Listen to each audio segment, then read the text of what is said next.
लोकसभा निवडणुकीत उद्धव ठाकरेंचे 9 खासदार निवडून आले, पण आमदारांची संख्या मात्र ठाकरेंसाठी आतापर्यंतची सर्वात नीचांकी ठरली आहे. त्यामुळे ठाकरे सध्या बॅकफूटवर गेलेत आणि त्यांचं राजकीय अस्तित्व पणाला लागलंय. आता उद्धव ठाकरेंना राजकारणात कमबॅक करायचं असेल तर त्यांना मुंबई महानगरपालिकेवर सत्ता मिळवणं फार महत्त्वाचं आहे. त्याच दृष्टीने आदित्य ठाकरे सध्या मुंबईमध्ये कामाला सुद्धा लागलेत आणि वेगवेगळे मुद्दे हाती घेऊन ते रस्त्यावर उतरलेत. त्यात आता उद्धव ठाकरेंनी आदित्य ठाकरेंच्या मदतीला 12 शिलेदार नेमले आहेत.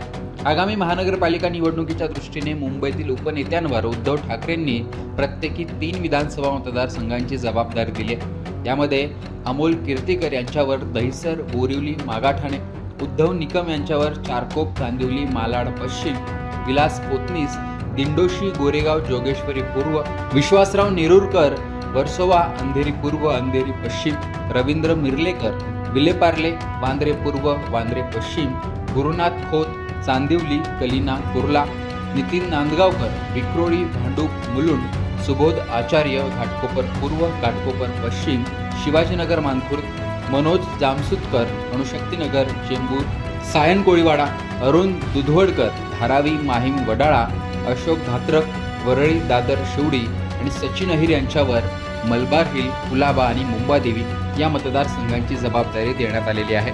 अशा पद्धतीने 12 उपनेत्यांवर प्रत्येकी 3 अशा 36 विधानसभा मतदारसंघाची जबाबदारी देण्यात आलेली आहे. मुंबई महानगरपालिका नेहमीच शिवसेनेचा बालेकिल्ला राहिला आहे. गेल्या 25 वर्षांपासून तिथे शिवसेनेची सत्ता आहे. नुकत्याच झालेल्या लोकसभा आणि विधानसभा निवडणुकीतही मुंबईमध्ये उद्धव ठाकरेंना काही प्रमाणात यश मिळालं. मुंबईत शिंदेंपेक्षा ठाकरेंची ताकद जास्त असल्याचे देखील दोन्ही निवडणुकांमध्ये दिसून आलं. त्यामुळे महानगरपालिकेत पुन्हा सत्ता आणायची असेल तर आणखीन ताकद ही ठाकरेंना लावावी लागणार आहे आणि तोच प्रयत्नही दिसून येत आहे. आता हे 12 नेते नेमून दिलेल्या मतदारसंघात जाऊन चाचपणी करतील आणि महानगरपालिका निवडणुकीत यश मिळवण्यासाठी काय करता येईल यासाठी प्रयत्न करतील. संघटन वाढीसह योग्य उमेदवार ठरवण्यासाठी हेच 12 नेते महत्त्वाची भूमिका बजावतील. तसेच शिंदेंच्या शिवसेनेला कसा शह देता येईल आणि पक्षातून होणारी गळती थांबवण्याचं आव्हानही या नेत्यांसमोर असेल.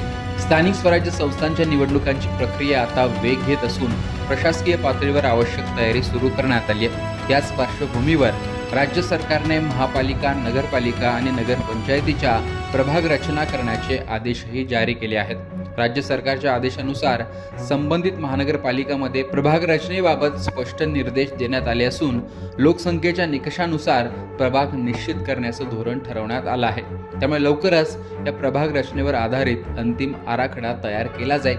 यातून स्थानिक स्वराज्य संस्थांच्या निवडणुकीचाही मार्ग मोकळा झाला. त्यामुळे पुढच्या 2 महिन्यात निवडणुकांची घोषणा होण्याची शक्यता आहे. त्याच दृष्टीने सर्व पक्ष कामाला लागलेत. त्यात ठाकरेंनी आघाडी घेतली असून आदित्य ठाकरे वेगवेगळे मुद्दे घेऊन मुंबईकरांसमोर जात आहेत. आता त्याला या 12 शिलेदारांची जोड असणार आहे. त्यामुळे या माध्यमातून भाजप आणि शिंदेंचा गेम करण्यासाठी हेच नेते महत्त्वाची भूमिका बजावतील असं दिसून येत आहे. त्यामुळे मुंबईमध्ये जो जादुई आकडा आहे 114चा तो कोण गाठतं आणि पुन्हा सत्ता कोण मिळवतं, भाजपसमोर ठाकरे आव्हान उभं करतात का ते पाहणं महत्त्वाचं असणार आहे. आणि एकूणच हे 12 शिलेदार आणि ठाकरेंचा हा गेम प्लॅन याविषयी तुमचं मत कमेंट बॉक्समध्ये सांगा. लोकमतचं यूट्यूब चॅनल सबस्क्राईब केलं नसेल तर आठवणीने सबस्क्राईब करा.